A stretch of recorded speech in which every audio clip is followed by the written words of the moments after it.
Hello, magandang araw muli grade 6. Ngayon naman, science naman po tayo. Ang una po ninyong gawin, pakikuha po yung book ninyo sa science, kumuha ng pang-highlight at kumuha ng ballpen. Next, pakiturn po yung book ninyo sa page 204. Anong page? 204. Dahil ang topic po natin ngayon ay tungkol sa forces.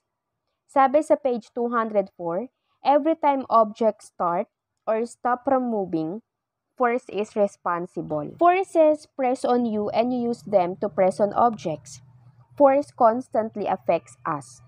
You can feel it when you walk on a windy day. Di ba? Pagka naglalakad kayo at sobrang hangin, anong nararamdaman ninyo? Di ba? Para kayong napapasayaw or nadadala kayo ng hangin? Dahil yan sa force. The force of wind pushes against you. Yun is nasabi ko. And also, when you ride in a car, a force pushes you against the seat when the car turns on a curve.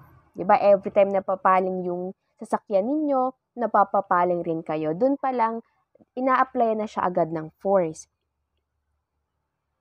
So, ito na yung mga effects of force on objects. Nasa page 205 na ako. Kasi pag sinabi nating force, ito yung push or pull eh. No, lahat ng bagay na ginagawa ninyo, pagbubukas ng bintana, pagbubukas ng ref, pagtulak ng pinto, lahat. Force ang nagiging dahilan ba't siya gumagalaw. So dito, meron tayong effects of force on objects. Una, nasa page 205 nga, sinasabi na force can transfer energy to an object to make it move. So just imagine, meron kang isang bagay, then nakalagay lang siya dyan, kung hindi mo siya gagalawin, kung hindi mo siya a-applyan ng force, kung hindi mo siya bibigyan ng energy, hindi siya gagalaw. Nakastay lang siya dyan.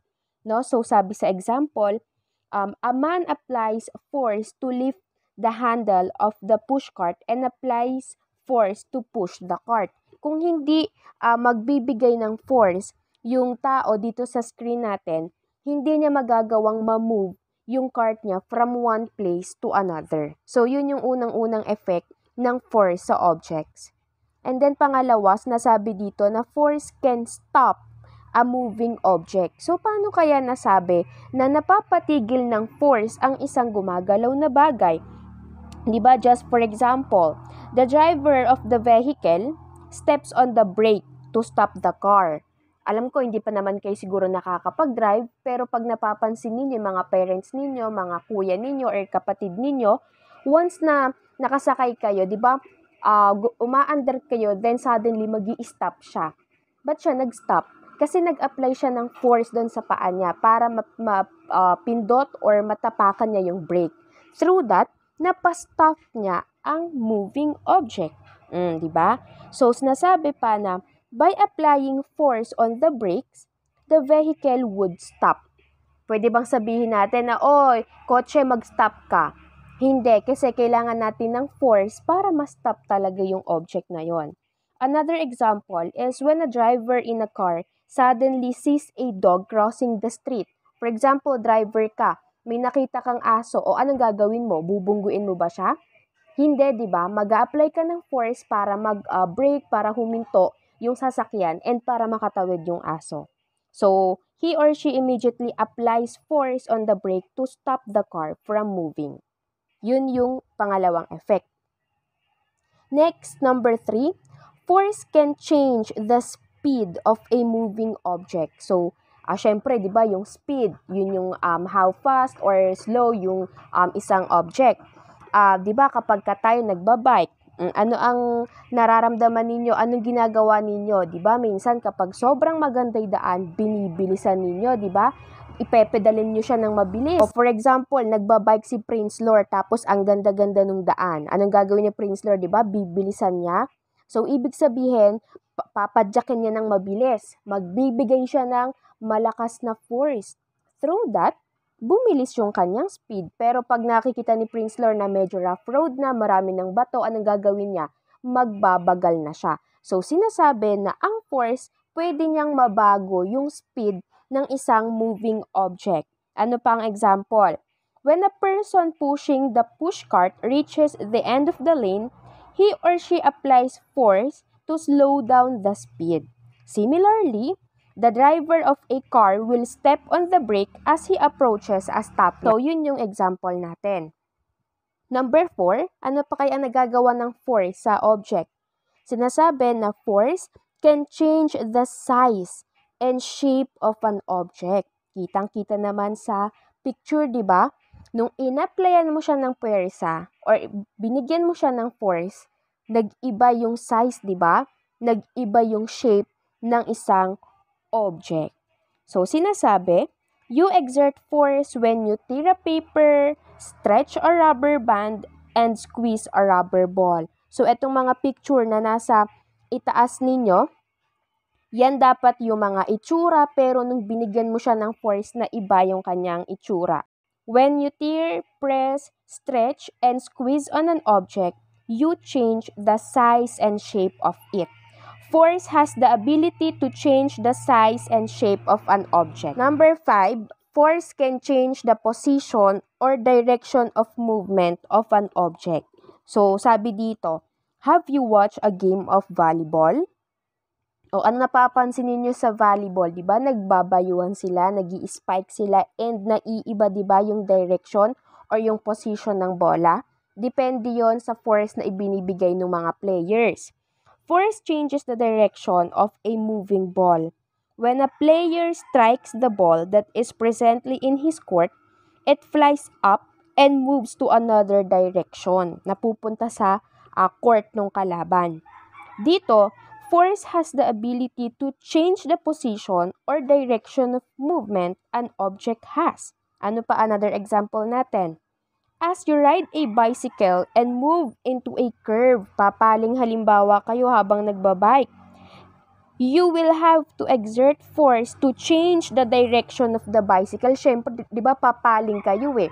So, nagbibigay kayo ng persa dyan.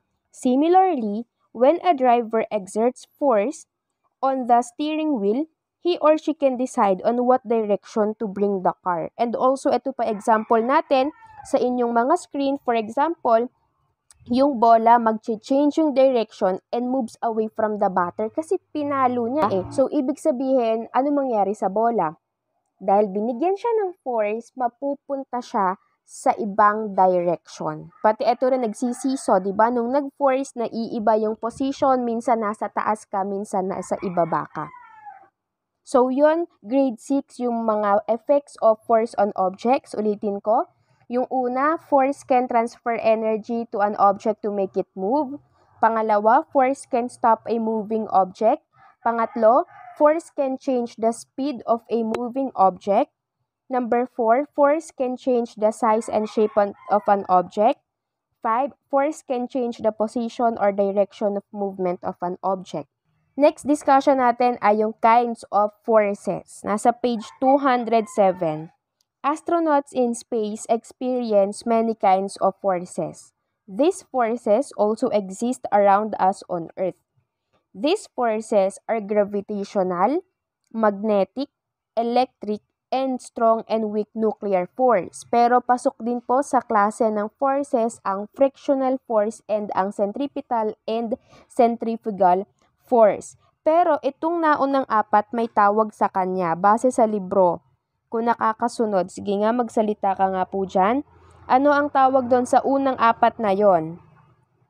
Yes, ang tawag po sa kanya ay universal. Pakiguhitan. Ang tawag sa kanya ay universal or fundamental forces. So, i-define natin sila isa-isa. Una, we have the word gravitational force. Diba? Pag narinig ninyo gravitational, pumapasok sa isip ninyo ay gravity. Eh, ano bang nagagawa ng gravity? Di ba pababa siya? Parang hinihila kanya pababa. Kaya anything na mabitawan natin, di ba pababa siya? Kasi papunta yan sa Earth's gravity. Wala ka namang binitawan na biglang pumunta sa itaas. Now, lahat ng binibitawan natin na pupunta sa ibaba dahil sa Earth's gravity. Gravitational force is a force that pulls objects toward one another. Kung mapapansin ninyo sa picture natin, yung bola hawak siya ng bata, di ba? Pero binitawan niya. Pumunta ba siya sa taas? No. Kasi kahit iit siya ng bata yan sa taas, at the end, ano pa rin? Saan pa rin pupunta yung bola? Sa ibaba. Dahil ang gravity, it pulls everything downward. May prutas sa isang puno, sinungkit mo or kusa siyang nalaglag, saan napunta? Sa itaas or sa ibaba? Sa ibaba. Dahil ang gravity, it pulls everything downward. And dahil din yon sa Earth's gravity. Yun lang yung gravitational force. Again, pag sinabing gravitational force, it is a force that pulls objects toward one another. Yun lang. Guhitan ninyo sa libro. Next, we have magnetic force. Ano ang naiisip pag narinig ang magnetic force? Yes, magnet, no? Ang magnetic force, it is a force that causes objects to attract or repel from each other. Ibig sabihin, yung mga magnets na yan, dalaway pwedeng mangyari. It's either maa-attract or mare-repel. Teacher, sino yung maa-attract? Sino yung magre-repel? Sinasabi na, unlike poles, yung hindi raw magkamuka or yung opposite na poles, sila yung mga naa-attract sa isa't isa. At yung mga magkakamuka, while same poles ito, sorry, kinulang. While same poles repel. No? Tignan yung picture dito sa kanan. For example, imagine ninyo siya ay magnet.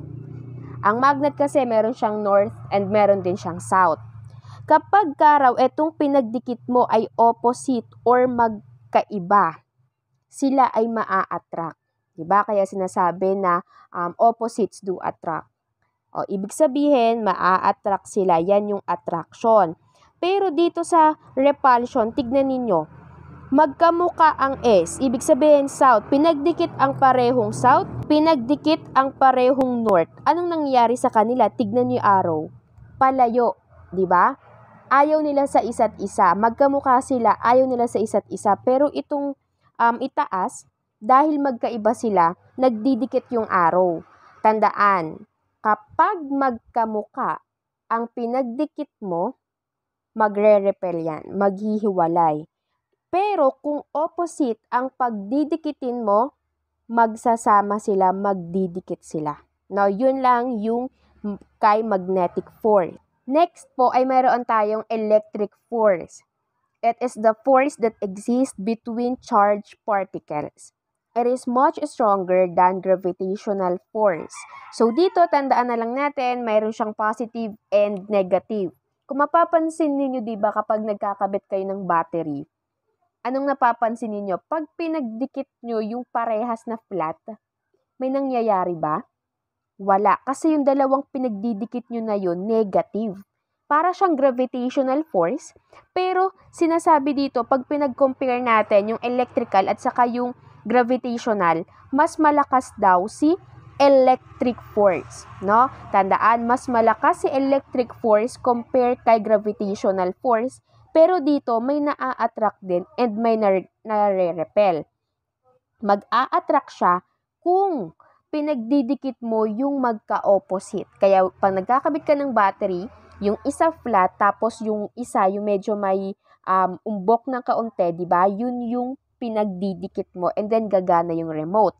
Pero kung parehas na positive, kung parehas na negative yung pinagdidikit mo, magre-repel sila. Hindi sila okay sa isa't isa. Yun lang yung tatandaan natin kay electric force. Next, kay number 4, nuclear force.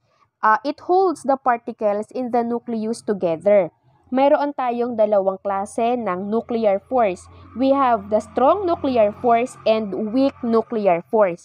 Pag sinabi nating strong nuclear force, it holds the nuclear particles in neutrons and protons. Tignan ninyo, nag-hold siya. Pero pag kay weak nuclear force, it is the force that holds particles within protons and neutrons together. So according to my research, ito yung pinagkaiba nila. Compare ninyo ang nangyayari dito kay strong nuclear force and ito yung weak. Lalagay ko na lang W, ibig sabihin weak nuclear force. Tignan ninyo, pinagkaiba. Dito kay strong nuclear force, magkakasama sila. Nagtutumpok-tumpok, nag-iipon sila doon. Yun lang yung strong nuclear force.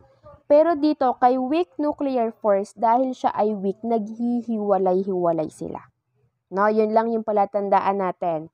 Pag strong nuclear force, nagdidikit-dikit, nagko-combine sila, pero pag kay weak nuclear force, naghihiwalay. Next, number 5, frictional force. It causes the object that moves along a surface to slow down and eventually stop.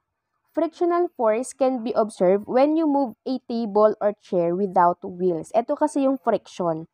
No, ito yung friction. For example, naglalakad kayo, minsan nadudulas kayo, 'di ba? Ibig sabihin, pag nadulas kayo, mahina yung friction sa surface na 'yon.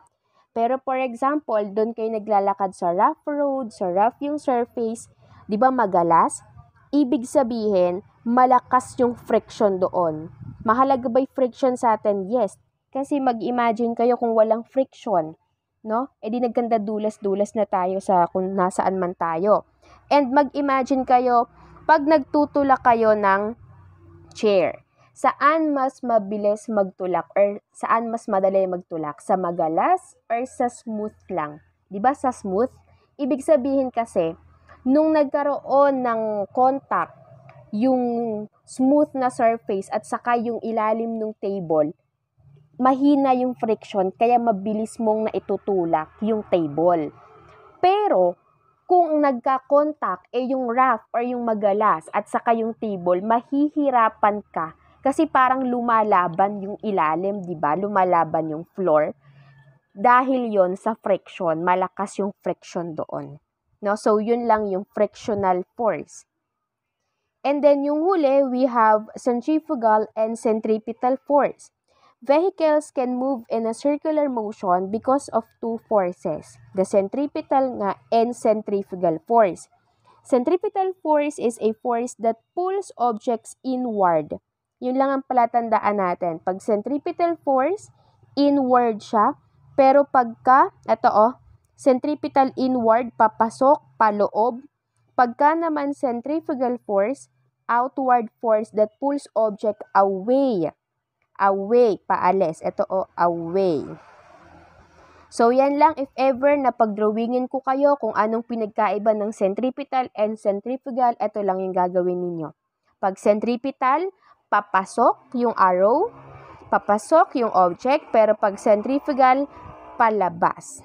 Away from the center. So, yan yung mga kinds of forces natin, 6. So, now, sa page 209, kailangan ninyong sagutan yung what to do, yung letter A lamang po. No? Vince and Marcia, pasensya na, sa notebook muna kayo ulit magsagot. Thank you.